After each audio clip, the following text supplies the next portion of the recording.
That's a very good question, and especially because I feel like innovation shows its face in many different ways.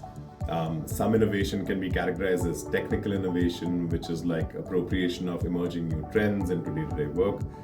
Innovation can also be thought of in a way of working. How do you create value by coming together as a team? I think among the community of engineers, it's very important at MathCo that they learn through doing work with their teams for our clients how some of these innovations come to life. An example of that could be that if they're working together in a team, soliciting help, seeking help, or doing research to increase the impact of their work and seeing how that work translates to clients' value. That is a way in which we foster this. So it's a lot of hands-on activities, a lot of hands-on collaboration, a lot of talking directly to end stakeholders and clients and understanding how their work is impacting. It creates that culture of innovation and the need to evolve and innovate over a period of time so that we can maximize each of these metrics. So this is an important thing for a leader to do, is to make sure that they're staying up to date with all the emerging trends. I'm an avid reader. I try to read a lot, whether it's articles that are coming in magazines or articles that my friends and colleagues are forwarding to me, other members of the leadership team, meetings that they're attending, new things that they're seeing out there that they're sharing with me.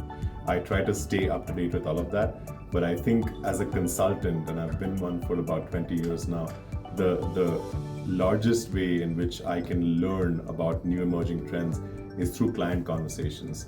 There's no better way of learning than actually involving yourself, immersing yourself in those conversations.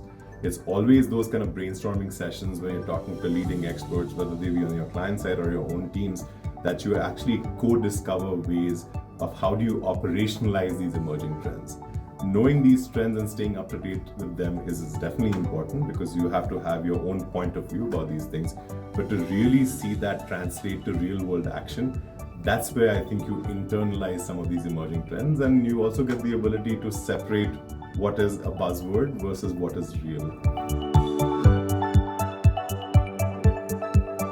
Yes, when it comes to engineers, I think continuous learning is absolutely, I'm going to say, very relevant and even a lot more important than compared to business consultants who do a lot of on-the-job training.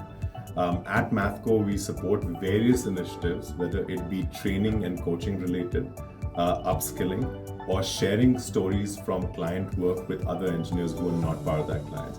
I think there are several forums that we invest in to make sure that this kind of interaction is happening, both from a technology standpoint and engineering standpoint, but also from an impact standpoint. One such forum is led by one of our engineering leaders within the organization called Tech Minds. Tech Minds is a great forum for people to come together and share these ideas, share these stories, so that there can be more group learning, peer learning through these forums. So investing in the right kind of training, investing in the right kind of coaching, but also appreciating and encouraging and empowering peer learning forums is one great way in which the community of engineers have helped develop each other and not just count on external sources for that kind of upskilling and continuous learning.